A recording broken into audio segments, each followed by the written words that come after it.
CM Siddaramaiah ಅಬ್ಬರಿಸಿ ಬೊಬ್ಬರಿದಿದ್ದಾರೆ. ಈ ಮುಖಾಂತರ 10 ಹಲವು ಸಂದೇಶಗಳನ್ನು ರವಾನಿಸಿದ್ದಾರೆ. ನನ್ನ ಮುಟ್ಟಿದ್ರೆ ಹುಷಾರ್, ನನ್ನ ಮುಟ್ಟಿದ್ರೆ ಕರ್ನಾಟಕದ ಜನ ಸುಮ್ಮನಿರಲ್ಲ. ಬಿಜೆಪಿ ಜೆಡಿಎಸ್ ವಿರುದ್ಧ ಸಿದ್ದರಾಮಯ್ಯ ವಾಗ್ದಾಳಿ ಮಾಡಿದ್ದಾರೆ. ನನ್ನ ಕಂಡ್ರೆ ಹೊಟ್ಟೆ ಉರಿ ಅಂತ ಸಿಎಂ ಹೇಳಿದ್ದಾರೆ. ಹೇಗಾದ್ರೂ ಮಾಡಿ ತಗಲಾಕ್ಲೇಬೇಕು ಅಂತ ಪ್ರಯತ್ನವನ್ನು ಮಾಡಲಾಗ್ತಾ ಇದೆ. ಆದರೆ ಈ ಪ್ರಯತ್ನದಲ್ಲಿ ನೀವು ಯಶಸ್ಸನ್ನು ಕಾಣಲ್ಲ. ಬಿಜೆಪಿಯವರು ಜೆಡಿಎಸ್ನವರು ಸುಮ್ಮನೆ ಸುಳ್ಳು ಹೇಳ್ತಾರೆ. ಬಿಜೆಪಿ ಜೆಡಿಎಸ್ ವಿರುದ್ಧ ಸಿದ್ದರಾಮಯ್ಯ ಆಕ್ರೋಶ ವ್ಯಕ್ತಪಡಿಸಿದ್ದಾರೆ. ನನ್ನ ಮುಟ್ಟಿದ್ರೆ ಕರ್ನಾಟಕದ ಜನ ಸುಮ್ಮನೆ ಬಿಡಲ್ಲ ಅಂತ ಸಿದ್ದರಾಮಯ್ಯ ಸಾರಿ ಹೇಳಿದ್ದಾರೆ. ಬರೀ ಸಿದ್ದರಾಮಯ್ಯ ಹೇಳಿರುವಂಥದ್ದೇನು ನೋಡೋಣ. ಯಾವ ಸರ್ಕಾರ ಕೊಟ್ಟಿತ್ತು? ಅದಕ್ಕೆ ಹೊಟ್ಟೆ ಉರಿ ಅವರಿಗೆ. ಸಿದ್ದರಾಮಯ್ಯ ಎಲ್ಲ ಬಡವರು ಈಗೆಲ್ಲ ಕೊಟ್ಬಿಡ್ತಾ ಇದ್ದಾನೆ, ಹೆಂಗಾರ ತೆಗೆದಾಕ್ಬಿಡ್ಬೇಕು ಅಂತೇಳಿ ಪ್ರಯತ್ನ ಮಾಡ್ತಾ ಇದ್ದಾರೆ. ಅದಕ್ಕೆ ನಾನು ಹೇಳಿದೆ, ನಮ್ಮ ಕರ್ನಾಟಕದ ಜನ ನನ್ನನ್ನು ಮುಟ್ಟಿದರೆ ಸುಮ್ಮನೆ ಬಿಡಲ್ಲ ಅಂತ ಹೇಳಿದ್ದೀನಿ. ನಮ್ಮ ಕರ್ನಾಟಕದ ಜನ ನನ್ನನ್ನು ಮುಟ್ಟಿದರೆ ಸುಮ್ಮನೆ ಬಿಡಲ್ಲ ಅಂತ ಹೇಳಿದ್ದೀನಿ. ನನ್ನನ್ನು ಮುಟ್ಟಿದರೆ ಸುಮ್ಮನೆ ಬಿಡಲ್ಲ. ಸುಮ್ಮನೆ ಸುಳ್ಳು ಹೇಳೋದು. ಯಾವ ಸರ್ಕಾರ ಕೊಟ್ಟಿತ್ತು? ಅದಕ್ಕೆ ಹೊಟ್ಟೆ ಉರಿ ಅವರಿಗೆ. ಸಿದ್ದರಾಮಯ್ಯ ಎಲ್ಲ ಬಡವರು ಈಗೆಲ್ಲ ಕೊಟ್ಬಿಡ್ತಾ ಇದ್ದಾನೆ, ಹೆಂಗಾರ ತೆಗೆದಾಕ್ಬಿಡ್ಬೇಕು ಅಂತೇಳಿ ಪ್ರಯತ್ನ ಮಾಡ್ತಾ ಇದ್ದಾರೆ. ಅದಕ್ಕೆ ನಾನು ಹೇಳಿದೆ, ನಮ್ಮ ಕರ್ನಾಟಕದ ಜನ ನನ್ನನ್ನು ಮುಟ್ಟಿದರೆ ಸುಮ್ಮನೆ ಬಿಡಲ್ಲ ಅಂತ ಹೇಳಿದ್ದೀನಿ. ನಮ್ಮ ಕರ್ನಾಟಕದ ಜನ ನನ್ನನ್ನು ಮುಟ್ಟಿದರೆ ಸುಮ್ಮನೆ ಬಿಡಲ್ಲ ಅಂತ ಹೇಳಿದ್ದೀನಿ. ನನ್ನನ್ನು ಮುಟ್ಟಿದರೆ ಸುಮ್ಮನೆ ಬಿಡಲ್ಲ. ಸುಮ್ಮನೆ ಸುಳ್ಳು ಹೇಳೋದು. ಯಾವ ಸರ್ಕಾರ ಕೊಟ್ಟಿತ್ತು? ಅದಕ್ಕೆ ಹೊಟ್ಟೆ ಉರಿ ಅವರಿಗೆ. ಪ್ರಮೋದ್ ಶಾಸ್ತ್ರಿ ನಮ್ಮೊಂದಿಗೆ ಈಗ ನೇರ ಸಂಪರ್ಕದಲ್ಲಿದ್ದಾರೆ. ಅವರಿಂದ ಸಾಕಷ್ಟು ವಿವರವನ್ನು ಪಡೆಯೋಣ. ಸಿದ್ದರಾಮಯ್ಯನವರ ಈ ಹೇಳಿಕೆಗೆ ಕಾರಣ ಏನು? ನನ್ನನ್ನು ಮುಟ್ಟಿ ನೋಡಿ ಅಂತ ಹೇಳಿದ್ದಾರೆ ಸಿದ್ದರಾಮಯ್ಯ. ಇಂಥ ಹೇಳಿಕೆಗಳಿಗೆ ಕಾರಣ ಏನಿರಬಹುದು? ಸಿದ್ದರಾಮಯ್ಯ ಸುಮ್ಮನೆ ಸಂದೇಶಗಳನ್ನು ರವಾನಿಸಲ್ಲ. ಇಲ್ಲಿ ಬಹಳ ಗಮನಿಸಬೇಕಾದಂಥ ಕೆಲವು ಸಂಗತಿಗಳಿವೆ. ರಾಜೀನಾಮೆಗೆ ಪಟ್ಟು ಹಿಡಿದಂಥ ದೋಸ್ತಿಗೆ ಸಿದ್ದರಾಮಯ್ಯ ವಾರ್ನಿಂಗ್ ಕೊಟ್ಟಿದ್ದಾರೆ. ಯಾಕೆ ಈ ವಾರ್ನಿಂಗ್ ಬಂತು? ನನ್ನ ಮುಟ್ಟಿ ನೋಡಿ, ಇದು ಸಿದ್ದರಾಮಯ್ಯ ರವಾನಿಸಿರುವಂಥ ಸಂದೇಶ. ನನ್ನ ಮುಟ್ಟಿದ್ರೆ ರಾಜ್ಯದ ಜನ ಸುಮ್ಮನಿರಲ್ಲ. ಬಿಜೆಪಿ ಜೆಡಿಎಸ್ಗೆ ಸಿಎಂ ಸಿದ್ದರಾಮಯ್ಯ ಒಂದು ದೊಡ್ಡ ಮೆಸೇಜನ್ನು ರವಾನಿಸಿದ್ದಾರೆ. ಯಾಕಂದರೆ ಮುಡಾ ಕೇಸ್ ಈಗಾಗಲೇ ಅಂತಿಮ ಹಂತಕ್ಕೆ ಬಂದು ತಲುಪಿದೆ. ಇಡಿ ಕಾಟ ಬೇರೆ ಇದೆ.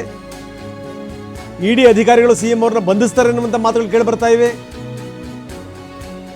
ಇಂತಹ ಸಂದರ್ಭದಲ್ಲೇ ಸಿಎಂ ಜನಾಂದೋಲನದ ಎಚ್ಚರಿಕೆಯನ್ನು ಕೊಟ್ಟಿದ್ದಾರೆ. ಇಡಿ ಸೇರಿದಂತೆ ತನಿಖಾ ಸಂಸ್ಥೆಗಳ ಮುಖಾಂತರ ನೀವೇನಾದರೂ ನನ್ನ ಬೆದರಿಸಿದರೆ ನಾನು ಸುಮ್ಮನೆ ಕೂತ್ಕೊಳ್ಳೋ ಆಸಾಮಿ ಅಲ್ಲ ಅಂತ ಸಿದ್ದರಾಮಯ್ಯ ತುಂಬ ಸ್ಪಷ್ಟವಾಗಿ ಸಾರಿದ್ದಾರೆ. ಈ ಮುಖಾಂತರ ಬೇರೆಯವರಿಗೆ ಬೇರೆ ಸಂದೇಶಗಳನ್ನು ರವಾನಿಸಿದ್ದಾರೆ. ಬರೀ ಪ್ರಮೋದ್ ನಮ್ಮ ಜೊತೆಗಿದ್ದಾರೆ. ಪ್ರಮೋದ್ ಭಾಳ ಗಮನಿಸಬೇಕಾದಂಥ ಸಂಗತಿ ನೋಡಿ, ಈಗಾಗಲೇ ತನಿಖೆ ಒಂದು ಹಂತಕ್ಕೆ ಬಂದು ತಲುಪಿದೆ. ಮುಡಾ ತನಿಖೆ ಯಾವ ಸಂದರ್ಭದಲ್ಲಿ ಏನು ಬೇಕಾದರೂ ಆಗಬಹುದು ಅನ್ನುವಂಥ ಮಾತುಗಳು ಒಂದು ಕಡೆ ಕೇಳಿ ಬರ್ತವೆ. ಇನ್ನೊಂದು ಕಡೆಗೆ ಇಡೀ ಭೂತ ಕೂಡ ಬೆನ್ನು ಹತ್ತಿರುವಂಥದ್ದು. ಯಾವುದೇ ಸಂದರ್ಭದಲ್ಲಿ ಸಿದ್ದರಾಮಯ್ಯನವ್ರನ್ನ ಬಂಧಿಸಿದರೂ ಕೂಡ ಅಚ್ಚರಿ ಇಲ್ಲ ಅನ್ನುವಂಥ ಮಾತುಗಳು ಕೇಳಿ ಬರ್ತಾ ಇದೆ. ಇದು ನಂಬರ್ 2. ನಂಬರ್ 3, ಅವರ ಪಕ್ಷದ ಒಳಗಡೆನೇ ಇರುವಂಥ ಅಸಮಾಧಾನಗಳು. ಯಾರ್ಯಾರನ್ನು ಮುಖ್ಯಮಂತ್ರಿ ಮಾಡ್ತಾರೆ, ಯಾವ ರೀತಿ ಸ್ಟೇಟ್ಮೆಂಟ್ಗಳು ಕೊಡ್ತಾ ಇದ್ದಾರೆ, ಅದನ್ನು ನೀವು ನೋಡ್ತಾ ಇದ್ದೀವಿ. ಅವ್ರಿಗೂ ಕೂಡ, ಇನ್ನು ಕೇಂದ್ರದ ನಾಯಕರಿಗೂ ಕೂಡ, ಅದು BJP ನಾಯಕರಿಗೂ ಹೌದು, ಜೊತೆಗೆ ತಮ್ಮ ಪಕ್ಷದ ಕೇಂದ್ರದ ನಾಯಕರಿಗೂ ಕೂಡ ಹೌದು, ಸಿದ್ದರಾಮಯ್ಯ ಒಂದು ಮಾತಿನ ಮುಖಾಂತರ 10 ಬಾಣಗಳನ್ನು ಬಿಟ್ಟಿದ್ದಾರೆ. ಸಂಬಂಧಪಟ್ಟಂಥವ್ರಿಗೆ ಹೋಗಿ ಅದು ಚುಚ್ಚಿಲಿ ಅನ್ನುವಂಥದ್ದು. ಅಂದರೆ ನನ್ನ ಮುಟ್ಟಿದರೆ ಹುಷಾರ್, ನನ್ನ ಮುಟ್ಟಿದರೆ ನಾನು ಸುಮ್ಮನಿರಲ್ಲ.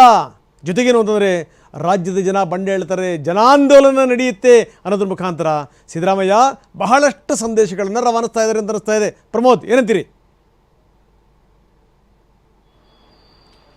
ರಂಗನಾಥ್, ಇತ್ತೀಚೆಗೆ ಮುಖ್ಯಮಂತ್ರಿಗಳ ಒಂದಿಷ್ಟು ಮಾತುಗಳನ್ನು ಕೇಳ್ತಾ ಇದ್ದಾರೆ. ಪ್ರಮುಖವಾಗಿ ಕೆಲ ದಿನಗಳ ಹಿಂದಷ್ಟೇ ಅಂದರೆ ಯಾವಾಗ ಈ ಇಡಿ ಪ್ರಕರಣ ಬಂತು ಅಥವಾ ಈ ರೀತಿಯಾದಂಥ ಮೂಡಾ ಪ್ರಕರಣ ಬಂತು, ಒಂದು ಮಾತನ್ನು ಹೇಳಿದರು, ನಾನು ಹಿಂದುಳಿದವನು ಅನ್ನುವಂಥ ಕಾರಣಕ್ಕೋಸ್ಕರ ನನ್ನ ಟಾರ್ಗೆಟ್ ಮಾಡಲಾಗ್ತಿದೆ ಅನ್ನೋಂಥ ಮಾತನ್ನು ಹೇಳಿದರು.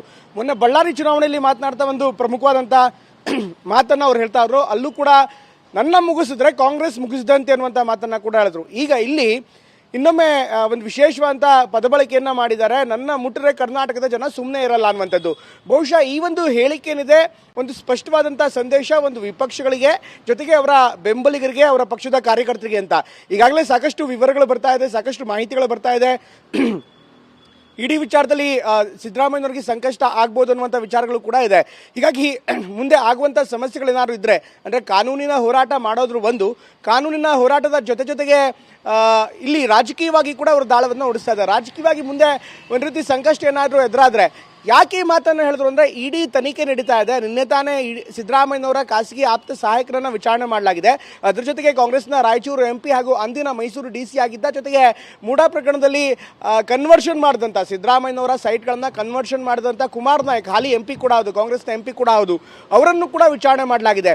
ಈ ರೀತಿ ಇಡೀ ತನಿಖೆ ಚುರುಕುಗೊಳ್ತಾ ಇರುವಂಥ ಸಂದರ್ಭದಲ್ಲೇ ಮುಖ್ಯಮಂತ್ರಿ ಸಿದ್ದರಾಮಯ್ಯನವರು ನನ್ನ ಮುಟ್ಟಿದ್ರೆ ಕರ್ನಾಟಕದ ಜನ ಸುಮ್ಮನೆ ಇರಲ್ಲ ಅನ್ನುವಂಥ ಮಾತನ್ನು ಆಡಿದ್ದು ಸಹಜವಾಗಿ ಈಗ ಹೊಸ ತಿರುವುಗಳು, ಹೊಸ ರಾಜಕೀಯ ವಿಶ್ಲೇಷಣೆ ಕಾರಣವಾಗ್ತಾ ಇದೆ. ಅಫ್ಕೋರ್ಸ್ ಇದು ನೇರವಾಗಿ BJP ನಾಯಕರಿಗೆ ಒಂದು ಸಂದೇಶ, ಅಟ್ ದ ಸೇಮ್ ಟೈಮ್ ಅವರ ಬೆಂಬಲಿಗರಿಗೆ, ಅವರ ಆಪ್ತರಿಗೆ, ಜೊತೆಗೆ ಅವರನ್ನು ಯಾರು ಅತಿಯಾಗಿ ನಂಬಿಡ್ತಾರೆ ಅವ್ರಿಗೂ ಕೂಡ ಒಂದು ಸಂದೇಶ, ನೀವು ಸಿದ್ಧರಾಗಿರಿ ಯಾವುದೇ ರೀತಿಯಂಥ ಸನ್ನಿವೇಶವನ್ನು ಎದುರಿಸೋದಕ್ಕೆ. ಜೊತೆಗೆ ಅಂಥ ಒಂದು ರೀತಿಯಂಥ ಕೆಲಸಗಳೇನಾದರೂ ಆದರೆ, ಅಂದರೆ ಇಡೀ ವಿಚಾರದಲ್ಲಿ ಅವರನ್ನು ಟಾರ್ಗೆಟ್ ಮಾಡಲಾಗ್ತಿದೆ ಅಂತ ಈಗಾಗಲೇ ಹೇಳ್ತಿದ್ದಾರೆ. ಮುಂದೆ ಕಾನೂನಿನ ಸಂಕಷ್ಟದಲ್ಲಿ ಅವರಿಗೆ ಕಾನೂನಿನ ಕುಣಿಕೆ ಏನಾದರೂ ಅವ್ರ ಹತ್ರ ಬಂದಂಥ ಸಂದರ್ಭದಲ್ಲಿ ಜನಾಂದೋಲನ ರೂಪಿಸೋದಕ್ಕೂ ಕೂಡ ಸಿದ್ದರಾಮಯ್ಯ ಪ್ಲ್ಯಾನ್ ಮಾಡ್ತಾರೆ. ಇದಕ್ಕೆ ಸಂಬಂಧಪಟ್ಟಂತೆ ಈಗಾಗಲೇ ಆಪ್ತರ ಜೊತೆ ಕೂಡ ಚರ್ಚೆ ಮಾಡಿದ್ದಾರೆ. ಹಿಂದೆ ನೆನಪಿರ್ಬೋದು, ಅವ್ರ ವಿರುದ್ಧ ಮೂಡಾ ಕೇಸ್ಗೆ ಅನುಮತಿ ಕೊಟ್ಟಂಥ ಸಂದರ್ಭದಲ್ಲೇ ಅನೇಕ ಸಂಘ ಸಂಸ್ಥೆಗಳು ಬೀದಿಗಿಳಿದು ಹೋರಾಟ ಮಾಡೋದಕ್ಕೆ ಮುಂದಾಗ್ತಿದ್ವು ಅಂತ ಹೇಳಿದ್ರು.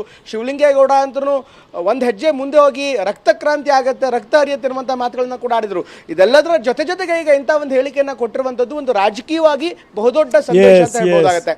ಎಸ್ ಧನ್ಯವಾದ ತಮ್ಮೆಲ್ಲ ಮಾಹಿತಿಗೆ ಪ್ರಮೋದ್. ಯಾಕೆ ಸಿದ್ದರಾಮಯ್ಯ ಈ ರೀತಿಯ ಸ್ಟೇಟ್ಮೆಂಟ್ಗಳನ್ನು ಕೊಟ್ಟರು, ಇದು ಭಾಳ ಗಮನಿಸಬೇಕಾದಂಥ ಸಂಗತಿ. ಈ ಮುಖಾಂತರ ಅವರು ಭಾಳಷ್ಟು ಸಂದೇಶಗಳನ್ನು ರವಾನಿಸಿದ್ದಾರೆ. ಸಿದ್ದರಾಮಯ್ಯನಂಥ ನಾಯಕರಿದಾರಲ್ಲ, ಅವರು ಸುಮ್ಮನಿದ್ರೆ ಒಂಥರ ಸಂದೇಶ, ಅವರು ಮಾತಾಡಿದ್ರೆ ಇನ್ನೊಂಥರ ಸಂದೇಶ. ಮೊನ್ನೆಷ್ಟೇ ಅವರ ಆಪ್ತ ಸಹಾಯಕ ದಿನೇಶನ್ನ ವಶಕ್ಕೆ ಪಡೆದು ಅವರಿಂದ ವಿಚಾರಣೆ ಮಾಡಲಾಗಿದೆ. ನಿನ್ನೆ ಕಾಂಗ್ರೆಸ್ ಸಂಸದ ನಾಯಕ್ ಅವ್ರನ್ನ ಕರೆಸಿ ವಿಚಾರಣೆ ಮಾಡಲಾಗಿದೆ, ಕುಮಾರ್ ನಾಯಕ್ ಅವ್ರನ್ನ. ಈಗ ನಿಧಾನಕ್ಕೆ CM ಅವ್ರಿಗೂ ಕೂಡ ಆತಂಕ ಎದುರಾಗಿದೆ. ಯಾವ ಸಂದರ್ಭದಲ್ಲಿ ಏನಾಗುತ್ತೋ ಅನ್ನುವಂಥ ಪ್ರಶ್ನೆ ಅತ್ಯಂತ ಸಹಜವಾಗೇ ಇದೆ. ಇಂಥ ಸಂದರ್ಭದಲ್ಲಿ ಸಿದ್ದರಾಮಯ್ಯ ಯೋಚನೆ ಮಾಡ್ತಾ ಇದ್ದಾರೆ, ನನ್ನ ಮುಟ್ಟಿದ್ರೆ ಹುಷಾರ್ ಅಂತ ಮೊನ್ನೆ ಹೇಳಿದರು. ಒಬ್ಬ ಹಿಂದುಳಿದ ವರ್ಗದ CM ಅನ್ನುವಂಥ ಕಾರಣಕ್ಕೋಸ್ಕರ ನನ್ನನ್ನು ಟಾರ್ಗೆಟ್ ಮಾಡಲಾಗ್ತಾ ಇದೆ ಅಂತ ನಂಬರ್ 1. ನಂಬರ್ 2, ಯಾವ್ಯಾವ ರೀತಿ ಸಂದೇಶ ರವಾನೆ ಆಗ್ತಾ ಇದೆ ನಾವು ನೋಡ್ತಾ ಇದ್ದೀವಿ. ನೀವೇನಾದರೂ ನನ್ನ ಮುಗಿಸಿದ್ರೆ ಕಾಂಗ್ರೆಸ್ಸನ್ನು ಮುಗಿಸ್ದಂಗೆ ಅನ್ನುವಂಥ ಸಂದೇಶ ರವಾನಿಸಿದರು. ಅಂದರೆ ಮುಂದೆ ಕಾಂಗ್ರೆಸ್ಸಿನ ಸ್ಥಿತಿಗತಿಗಳು ಏನು ಬೇಕಾದರೂ ಆಗಬಹುದು ಅನ್ನುವಂಥ ಸಂದೇಶ. ಈಗ ನನ್ನ ಏನಾದರೂ ಮುಟ್ಟಿದ್ರೆ ರಾಜ್ಯದ ಜನತೆ ಸುಮ್ಮನೆ ಬಿಡಲ್ಲ, ರಾಜ್ಯದ ಜನತೆ ಜನಾಂದೋಲನ ಮಾಡ್ತಾರೆ ಅಂತ ಈ ಮುಖಾಂತರ ಜನಾಂದೋಲನದ ಕರೆ ಕೊಟ್ಟಿದ್ದಾರೆ ಸಿದ್ದರಾಮಯ್ಯ. ಇಂಥ ಎಲ್ಲ ಸ್ಟೇಟ್ಮೆಂಟ್ಗಳ ಜೊತೆಗೆ ನಾನು ಸಾಮಾನ್ಯ ಅಲ್ಲ ಅನ್ನುವಂಥ ಸಂದೇಶವನ್ನು ಕೂಡ ರವಾನಿಸಿದ್ದಾರೆ.